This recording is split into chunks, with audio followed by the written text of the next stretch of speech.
Hello friends, welcome to yuvaskitchen. இன்னைக்கு நம்ம சேனல்ல கொள்ளு குழி பணியாரம் செய்யறது எப்படின்னு பார்க்கலாம்.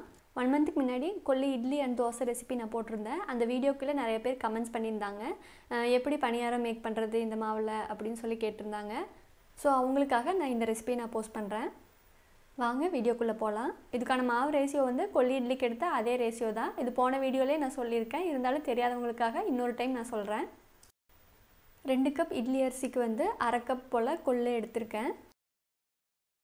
அடுத்து 1/4 டீஸ்பூன் போல வெந்தயம் ஆட் பண்றேன். இதை வந்து 6 ல இருந்து 8 மணி நேரத்துக்கு தண்ணி ஊத்தி ஊற வச்சிரேன். கொள்ளு அரிசியும் நல்லா ஊறினதுக்கு அப்புறமா இத வந்து ஒரு டைம் அலசிட்டு இத கிரைண்டர்ல போட்டுறலாம். கொள்ளு வந்து நல்லா ஊறிடுச்சு. இப்போ இத வந்து கிரைண்டர்ல அரைச்சிறேன்.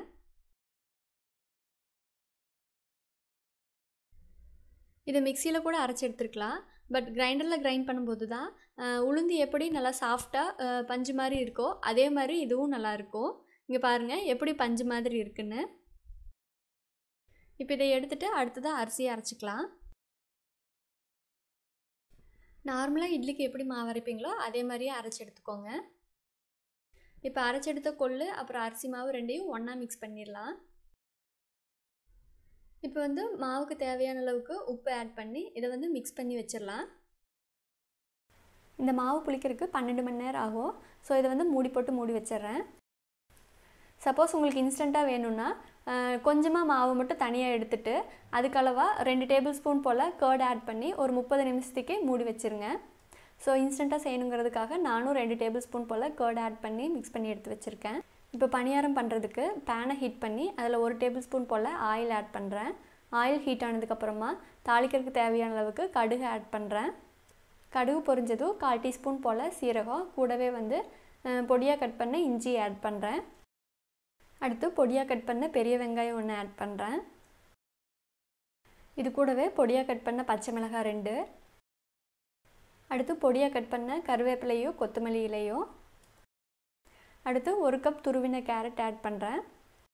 நம்மளோட டெய்லி ஃபுட்ல குறஞ்சது 5 வெஜிடபிள்ஸ் ஆவது நம்ம கட்டாயம் சேர்த்திக்கணும். இது கூட வந்து உங்களுக்கு விருப்பமுள்ள காய் ஏதாவது ஆட் பண்ணிக்கலாம். கேபேஜ், பீட்ரூட் இந்த மாதிரி எது வேணாலும் இது கூட ஆட் பண்ணிக்கோங்க. இதுக்கு வந்து தேவையான அளவுக்கு உப்பு ஆட் பண்ணிக்கலாம். மாவுல வந்து ஏற்கனவே உப்பு சேர்த்தனதனால இதல கம்மியா ஆட் பண்ணா போதும். இப்போ இது எல்லாமே வந்து செமி பாயில் ஆனா போதும். இப்போ இதை வந்து எடுத்து வச்ச மாவுக்குள்ள போட்டு மிக்ஸ் பண்ணிக்கலாம். இந்த கொள்ளுல வந்து ஃபைபர் அதிகமா இருக்கு. அதே மாதிரி கலோரிஸ் வந்து ரொம்ப கம்மியா இருக்கறதனால weight loss பண்ணனும்னு நினைக்கிறவங்களுக்கு இது ஹெல்ப்ஃபுல்லா இருக்கும். மாவு மிக்ஸ் பண்ணி எடுத்தாச்சு. இப்போ இத வந்து பணியாரக்கல்ல ஊத்தலாம். இது நான்ஸ்டிக் pan தான் இருந்தாலும் கொஞ்சமா ஆயில் ஆட் பண்ணிக்கிறேன். அப்பதான் வந்து கொஞ்சம் கிறிஸ்பியா இருக்கும். இப்போ கலக்கி வச்ச மாவு வந்து பணியாரக்கல் குழில ஊத்தலாம். இது வந்து கொஞ்சம் வேகட்டும். ஒரு சைடு வந்ததோ அது இன்னொரு சைடு வந்து திருப்பி போட்டு எடுத்துக்கலாம். நான் வந்து மாவு புளிக்க வைக்காம கர்ட் தான் ஊத்தி பண்ணேன். இருந்தாலும் சூப்பரா வந்திருக்கு. நான் வந்து இப்போ குக்கான பணியாரத்தை எல்லாத்தையும் எடுத்துறேன். எப்பவுமே சென்டர்ல இருக்கிற பணியாரம் மட்டும் சீக்கிரமா வெந்துரும். சைடுல இருக்கதெல்லாம் அவ்வளவு சீக்கிரம் வேகாது. சோ அதை வந்து சென்டர்ல எடுத்து போட்டு வேக விடுறேன். பணியாரத்துல இருக்கிற மாவு வந்து கம்பில ஒட்டாம வந்துச்சுனா அது குக் ஆயிருச்சுன்னு அர்த்தம். மீதி இருக்கிறது வந்து அப்படி ஒட்டாம வரல. சோ அத வந்து ஒரு 2 நிமிஷத்துக்கு குக் பண்ண விட்டு எடுக்கறேன். அவ்வளவுதான். இப்போ நம்மளோட ஹெல்தியான கொள்ளு குழி பணியாரம் ரெடி ஆயிருச்சு. இந்த பணியாரத்துல வந்து நாம தேவையான அளவுக்கு உப்பு, காரம் எல்லாமே சேர்த்திக்கிறதுனால இது அப்படியே சாப்பிறதுக்கு சூப்பரா இருக்கும். நான் வந்து இதே ரெசிபியை வந்து மாவு புளிச்சதுக்கு அப்புறமா செஞ்சேன். இது கூட வந்து கொஞ்சம் கேபேஜ் எக்ஸ்ட்ரா ஆட் பண்ணியிருந்தேன். violet கலர் கேபேஜ் அப்புறமா வந்து அந்த கேரட்டோட ரெட் கலர் இது எல்லாமே வந்து பார்க்கிறதுக்கு கலர்ஃபுல்லா இருந்தது. எப்பவுமே நாம சாப்பிற சாப்பாடு வந்து கலர்ஃபுல்லானதா இருக்கிற மாதிரி இருக்கணும். ஒவ்வொரு கலர்லயுமே வந்து ஒவ்வொரு விட்டமின்ஸ் அண்ட் மினரல்ஸ் இருக்கு. இப்போ வந்து நான் இதே மாவுல ஊத்தப்பம் ஊத்தி காமிக்கிறேன். ஒரு கரண்டி மாவு எடுத்து லைட்டா ஸ்ப்ரெட் பண்ணி விடுங்க. இப்போ இதுக்கு மேல லைட்டா ஆயில் ஊத்திக்கலாம்.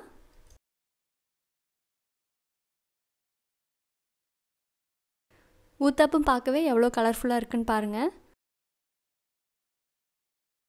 இப்போ இது நல்லா குக் ஆனது எடுத்துறலாம்.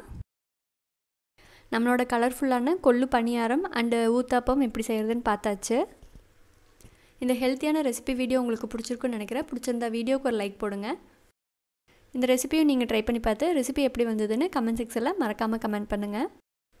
இந்த ரெசிபி வீடியோ உங்கள் ஃப்ரெண்ட்ஸ்க்கும் யூஸ்ஃபுல்லாக இருக்கும்னு நினச்சிங்கன்னா மறக்காமல் ஷேர் பண்ணி விடுங்க. தேங்க்ஸ் ஃபார் வாட்சிங் யுவாஸ் கிச்சன்.